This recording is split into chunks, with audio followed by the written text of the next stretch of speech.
The Texas heat was the kind that clung to the skin, thick, relentless. July 1944. Cicadas screamed from the trees like alarms, and in the middle of a dusty WWII camp near Hearne, Texas, the crackle of a fire broke the quiet night. Around the flames, a handful of American guards sat in worn boots and faded jeans. Ranch hands turned soldiers, laughing and passing around a bottle of whiskey. One leaned back in his chair, hat tilted low, and looked across the fire at a man sitting stiffly, eyes wide with unease. That man was Heinz Schaefer, a 24-year-old German soldier from Hanover. Only 3 months earlier, he had crouched behind a dune in Tunisia, firing at American tanks. Now, he was a prisoner, and terrified. He remembered what the officers had warned them before capture. If the Americans take you, pray for a bullet instead. They don't follow the rules. They'll beat you, starve you, humiliate you. Some even said the U.S. kept death camps for POWs. And Heinz had believed every word. So when the cowboy guard offered him a tin cup and asked, "Ever tried real Texas whiskey?" Heinz froze. He expected mockery, maybe a blow. But the guard only smiled and poured him a drink. Then another chimed in. "You fought in Africa, didn't you? What was it like?" Heinz hesitated. Was this a trick? But their faces were open, curious. Not cruel. For the first time, he saw something the propaganda had never shown him. Warmth, interest, humanity. That night, by a campfire in the middle of Texas, Heinz realized he wasn't just behind enemy lines. He was in another kind of world, one that would challenge everything he thought he knew. Before Heinz ever set foot in Texas, he was already afraid of it, not from experience, but from what he'd been told. Back in Hanover, in gray barracks, on the frozen Eastern Front, Nazi propaganda was constant. Every newspaper, every radio speech, every officer's briefing repeated the same lie. America is a land of savages, crime, and racial decay. They warned, if you're captured by the Americans, you'll be tortured, starved, forgotten. One pamphlet distributed to Wehrmacht troops claimed that American POW camps were filthy chaos, without discipline or honor, and that Texans were the worst, wild cowboys who knew only violence. So, when Heinz's unit was surrounded in Tunisia in 1943, and the order came, no surrender, fight to the last man, it wasn't just loyalty that kept them fighting, it was fear. Some obeyed. One soldier even pulled the pin on a grenade rather than fall into Allied hands. But Heinz hesitated. He dropped his rifle, raised his hands, and waited for the nightmare to begin, except it never came. The Americans didn't kick him. They didn't scream. One gave him water. Another offered a cigarette.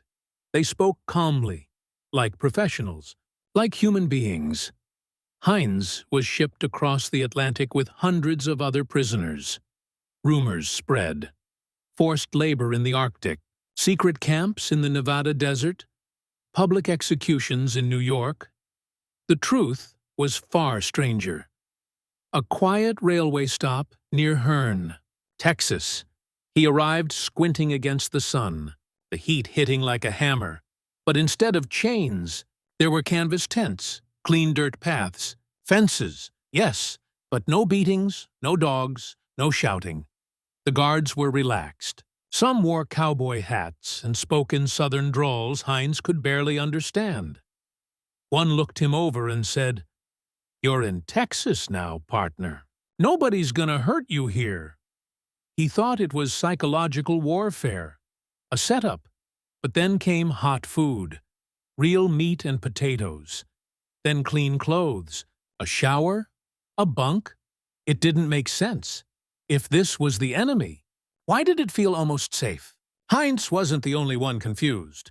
By 1944, over 78,000 German POWs were held across Texas, part of more than 400,000 Axis prisoners in the United States. And for nearly all of them, their first days in camp felt like stepping into a dream or a trick. Yes, the camps had barbed wire, but inside they resembled tidy little towns, rows of barracks, a mess hall, a post office, classrooms, even libraries. Some had orchestras, others printed newspapers edited by the prisoners themselves, with cartoons, articles, even poetry. One camp staged full theater performances of Goethe and Shakespeare, and then came the sports. Soccer fields carved into the dry Texas dirt, volleyball nets strung between fence posts. Prisoners organized tournaments, complete with teams, brackets, and handmade trophies. Sometimes the guards watched, cheering when someone scored. To Heinz, it felt surreal. Back home, people were boiling grass to survive. Cities lay in ruins. Families had no coal to heat their homes. And here, in the land of the enemy, he had 3 meals a day and time to play football in the sun. And it wasn't just play. Prisoners were paid for their work, about 80 cents a day, credited to camp accounts. They picked cotton, chopped wood, repaired roads, all legal under the Geneva Convention. For many Texas farmers, they were a godsend. With so many American men overseas, crops were rotting in the fields. Now, men who had once marched under Hitler's banners were harvesting American cotton under the Texas sun. But the greatest surprise wasn't in the work details or the meals. It was the guards. They weren't cruel. They weren't angry. Most were older men, veterans of the last war or locals too old for combat. They talked slowly. They told stories of ranching, the Dust Bowl, of brothers lost in France in 1918, and often they treated the prisoners not like enemies, but like distant cousins on the wrong side of a family fight. One afternoon, Heinz saw something he would never forget. A guard and a prisoner sitting beneath a tree, sharing a cigarette, laughing in broken English and broken German. It looked normal. That night, Heinz wrote in his journal, "I do not understand this place. We are the defeated. We were told they would hate us. Yet these Texans call me sir. They say please and thank you. Why?" The answer didn't come quickly. But for Heinz and thousands like him, the question itself was dangerous. Because if this war was truly between good and evil, why didn't the enemy look like evil at all?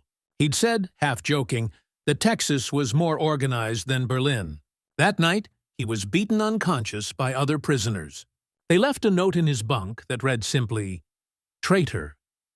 The Americans suspected something was wrong, but they couldn't always intervene. Under the Geneva Convention, they had to let the Germans manage their own internal discipline unless they had proof of a crime. And so, a strange balance formed. On one side, freedom, firelight, easy talk, cowboy hats, and cold drinks. On the other, a shadow regime, watchful eyes, quiet punishments. Heinz walked a line between both worlds. By day, he learned how to plant onions from a Texan farmer who called him Hank and gave him a piece of apple pie. By night, he listened to Nazi officers scold younger soldiers for smiling too much at their captives. And yet, the cracks were forming. Some younger prisoners, especially those who had served briefly or had little ideological training, began to drift toward the American way. They learned English. They played baseball. One group even formed a jazz band, using instruments donated by local churches. One evening, Heinz saw a group of prisoners helping a Texan guard repair a broken truck. They joked with him, passed him tools, and at the end, the guard handed them each a bottle of soda with a grin. When one of the older German sergeants saw this, he snapped. The next morning, Those same prisoners were forced to stand at attention for hours under the watchful eye of their own countrymen, not the Americans. It became clear the war hadn't ended inside the fence. It had just changed fronts, and for Heinz, the pressure was growing. Every smile he shared with Aguard, every English phrase he practiced, every curious question hesked about life in America, it all came with risk. But something inside him had started to shift. He was beginning to wonder if these Texans, these so-called savages, were capable of kindness, of humor, of respect. Then who had really been lying? And how much of what he'd believed had been false all along? Twists and tensions. Not all was peaceful. By late 1944, the surface calm of the Texas P camps began to crack. To the outside world, they looked like models of order.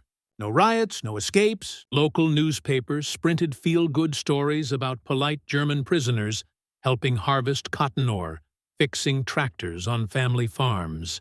But inside the fences, a colder war was raging. The Nazi loyalists, known quietly among the prisoners as the hardcores, were tightening their grip. These men believed the war wasn't over, that Germany would rise again, that Hitler would prevail, and any prisoner who doubted that, or worse, sympathized with the Americans, was marked. Marked for punishment. It began with warnings. A word whispered on a bunk, "Careful how you talk, comrade." Then came the intimidation. Stolen belongings, late-night schways, silent glares during roll call.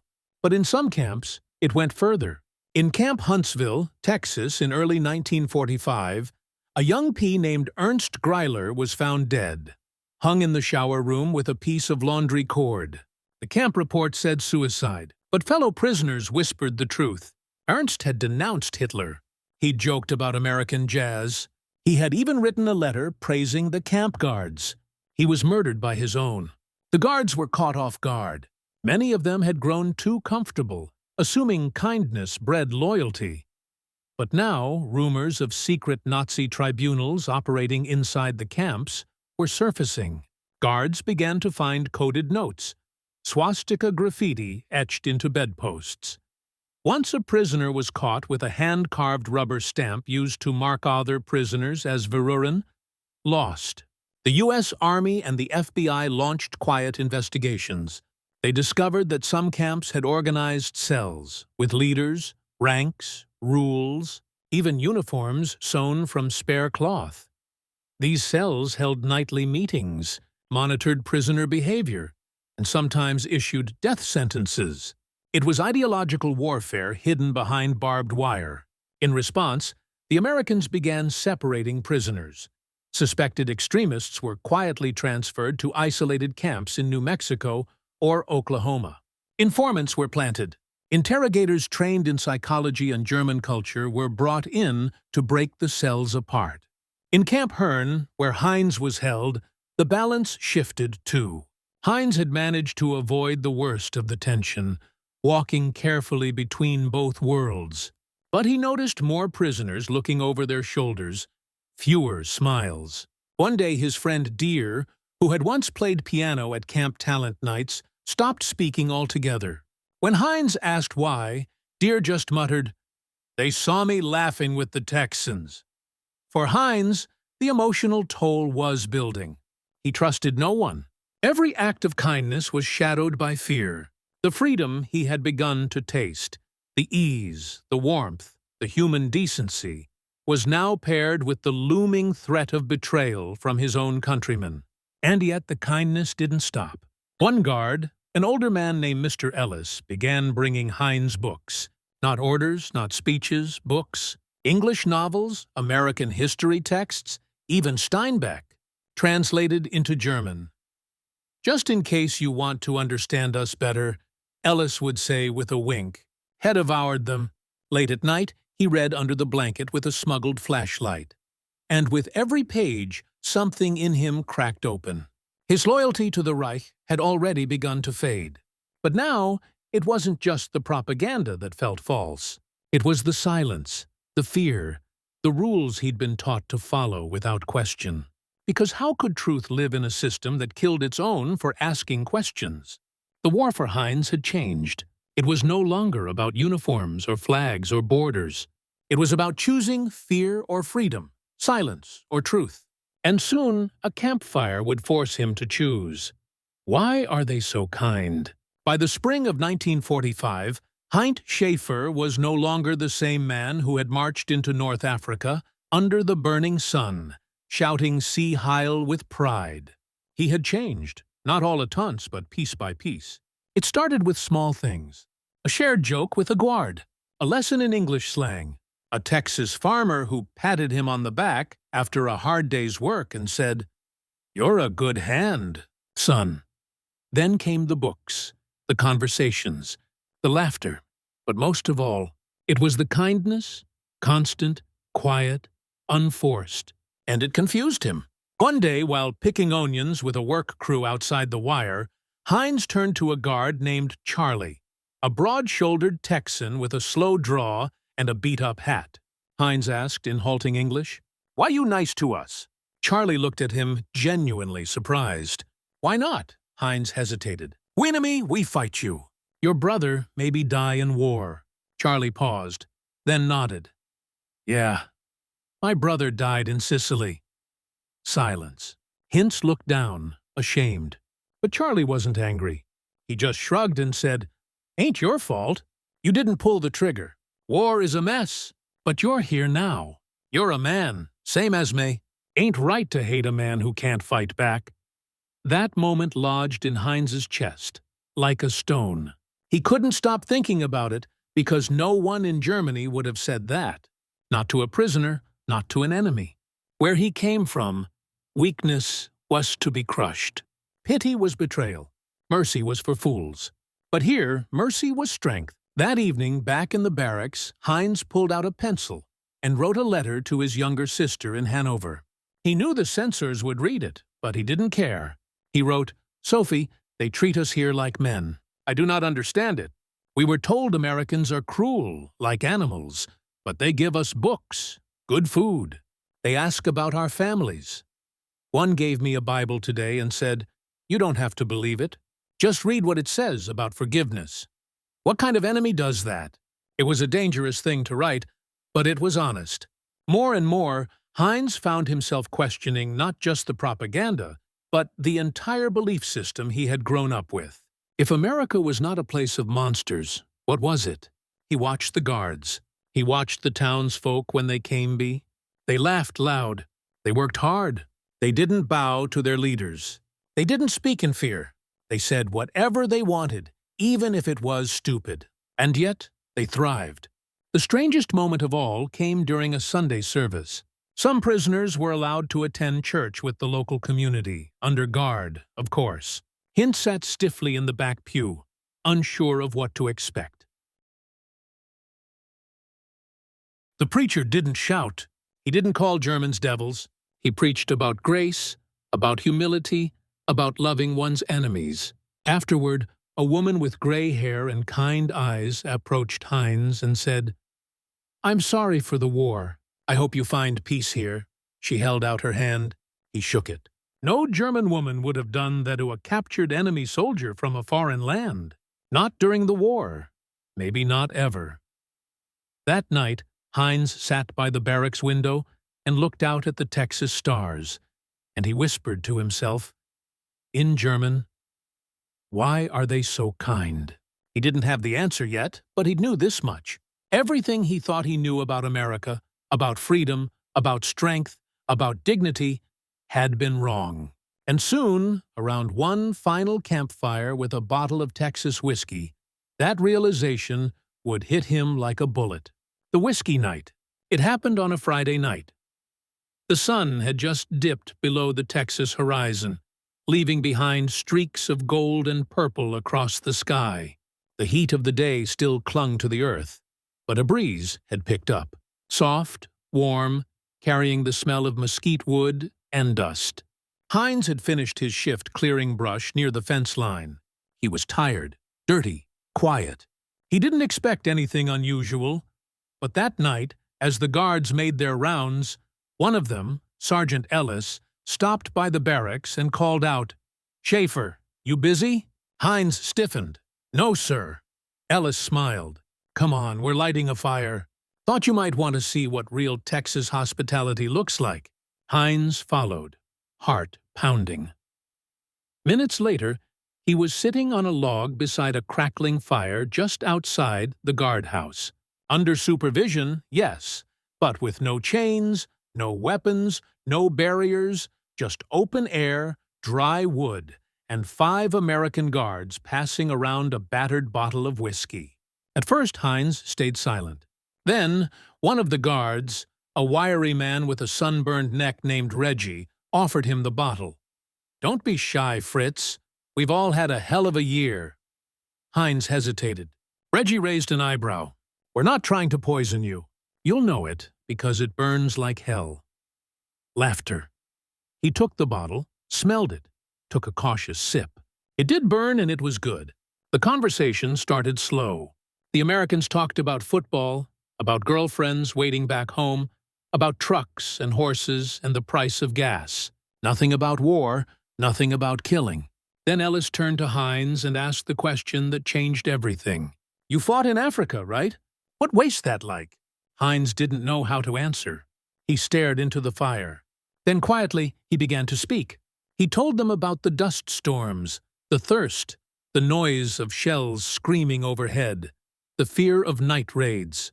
He told them about watching a friend loose die from a sniper's bullet while trying to tie his boot.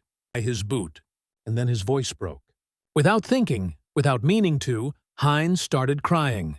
The guards fell silent. No one mocked him. No one moved. The only sound was the crackle of burning wood. Finally Ellis spoke, his voice low. "My brother died in Africa too, near Kasserine. We found his body weeks later. Coyotes had gotten to him." He looked at Hines, eyes full of something deeper than anger. "I hated you all for that. For a long time, still do some days. But I know it wasn't you that pulled the trigger."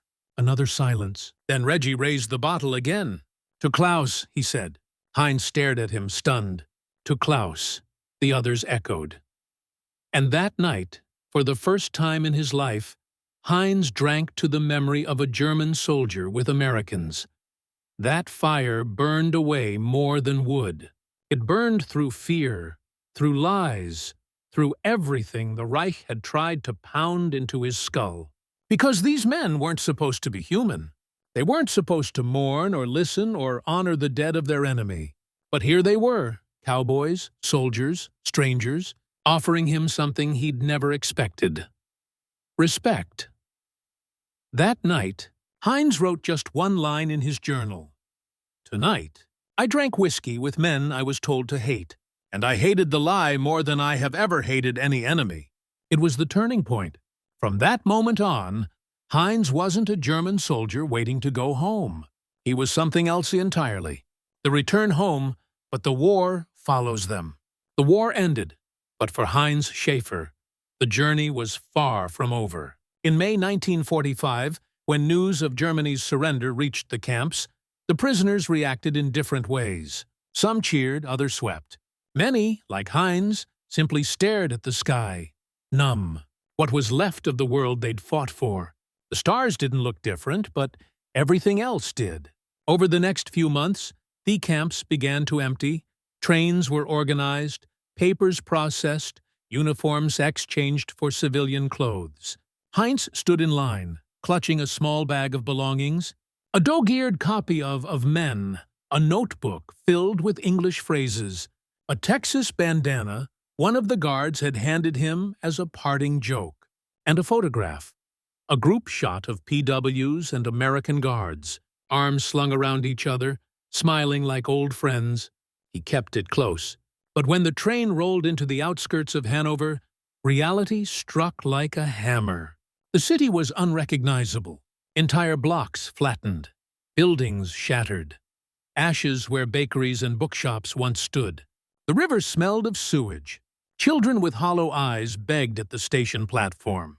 He found his sister Sophie, thin, pale, older than her years, and wept in her arms. They had survived, but just barely. Everything was broken. Roads, homes, people. He tried to tell her about Texas, about the food, the firelight, the Americans who treated him like a man. But the words felt out of place in a place so hollowed by grief. At night, he couldn't sleep, not from trauma, but from contrast. He had lived better in a prison camp in Texas than most of his family had lived during the entire war, and that tore him apart. He tried to fit back in, but something had shifted too deep. When old friends from the Wehrmacht gathered in the ruins of a beer hall, still clinging to their uniform, still cursing the Allies, Heinz stayed silent. When one shouted, "We'll rise again!" he just stared into his drink. What rise? What cause? The only rise he believed in now was rebuilding, not of armies, but of people. In 1946, he found work as a translator for the British occupation forces. His English was surprisingly fluent, thanks to Ellis and the Guards back in Texas. He earned respect quickly and, ironically, found himself helping mediate between bitter Germans and the very forces that had once been his enemies. He told one British officer overt, "You're not the first Englishman I've spoken to." The officer chuckled. "You mean, from the war?" "No," Heinz replied. "I mean the ones who let me read Steinbeck and drink whiskey in Texas in the years that followed." Heinz married, had children, and settled on the outskirts of Hamburg. He never went back to the army or joined any political movement. He didn't have to. He had witnessed enough ideologies to last a lifetime. Yet, he kept the photograph, the one from that night beside the fire, framed above his desk. His wife once asked, "Why that one?" He simply replied, "Because that was the night I met the real America. Not the propaganda, not the monster in Nazi newspapers, but the America that listened, that forgave, that shared whiskey with the defeated." The war had taken much from Heinz Schaeffer. His youth, his certainty, his homeland, but it had also given him something rare: perspective and a quiet kind of peace, from enemy to ally. As the 1950s arrived, the world had changed. West Germany was rising from ruin, rebuilt with the help of the same nations it had once tried to destroy. The Marshall Plan brought machines, capital, and hope. Among the silent builders of that recovery were men like Heinz Schaeffer, former foes who had seen the truth up close and chosen a better path. But Heinz wasn't alone. Thousands of ex-German POWs once held in Texas and across the U.S. carried home the same haunting memory: kindness from the enemy. For some, it was too much to bear. They left Germany for good. By the late 1950s, dozens had returned to the United States, this time by choice. They married American women, found work as farmers, carpenters, teachers. Some even became U.S. citizens. One former prisoner, Otto Radel, opened a small German bakery in San Antonio, not far from the camp where he'd once shoveled dirt as a captive. His apple strudel became a local favorite. Others, like Heinz, stayed in Germany but never forgot. In 1984, on the 40th anniversary of D-Day, Heinz received a letter. It was from Sergeant Ellis's son. Ellis had passed away the previous year, but before he died, he told his son stories about the German kid with the questions. Inside the envelope was a copy of the same photo Heinz had framed, and a note. "Dad said you were one of the good ones. He hoped you found peace. And if you're ever back in Texas, there's a porch here with your name on it." Heinz stared at the note for a long time, then wept. He did go back. In 1995, at age 75, Heinz returned to Texas with a group of former POWs. They were invited to Camp Hearn, now a historical landmark with a small museum, to speak about their experiences. Locals came in droves. Children waved both American and German flags. An elderly woman hugged Heinz and said, "I remember you boys working our fields. My daddy always said you were the politest help we ever had." During a modest ceremony beneath the same Texas sky he once feared, Heinz stepped to the podium. His voice trembled, but his words were clear. "We came here as prisoners. We left as something else. Not Americans, not Texans, but witnesses of something rare, something powerful. Mercy. The audience stood silent. Some wept. Later, as the sun dipped below the horizon, a few veterans and ex-prisoners gathered around a small fire pit near the museum. They passed around a bottle of whiskey, and once again, just like 50 years before, Heinz raised his cup with men who had once been enemies, now brothers. He toasted not to victory or vengeance, but to understanding. To the truth, he said, and to never forgetting how quickly a lie can turn us into strangers, and how swiftly kindness can make us human again. Heinz Schaefer never wrote history books. He didn't lead armies or sign treaties. He lived quietly, taught languages, raised a family, and watched his grandchildren grow up in a Germany that had chosen peace over power. Before his death in 2006, at the age of 86, he wrote a letter to his grandson, a final reflection on the war that shaped him. We were told the Americans would kill us, that they had no soul, that they were greedy, violent, uncivilized. But in Texas, a man handed me whiskey. Another handed me a book. They didn't harm me. They listened. They laughed. They forgave. And I realized the real enemy was never them. It was the fear they taught us. The lie we believed. That letter was read aloud at his funeral, attended by both his German family and 2 retired American soldiers who had once guarded him behind barbed wire. The room was silent. No one spoke for several minutes, because by then everyone understood.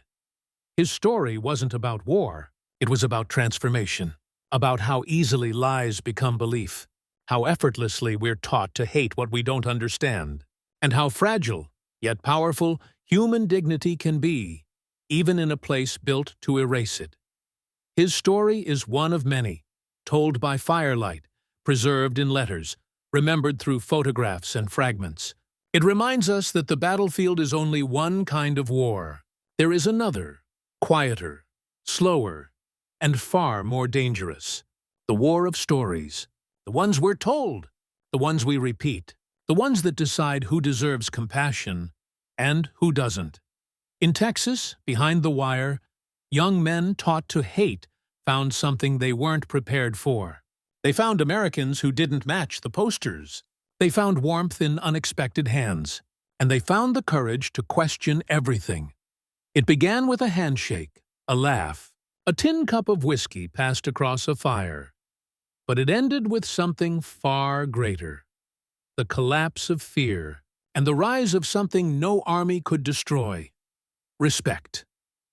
If you walk through what remains of Camp Hearn today, you'll find only fragments, foundations, rusted signs, bits of barbed wire. But the true monument lives in the stories passed down, the friendships that outlasted empires, and the laughter that bridged languages. And maybe, just maybe, in the question we all must ask ourselves, what if everything we fear about them is just a lie someone needed us to believe? Them is just a lie someone needed us to believe.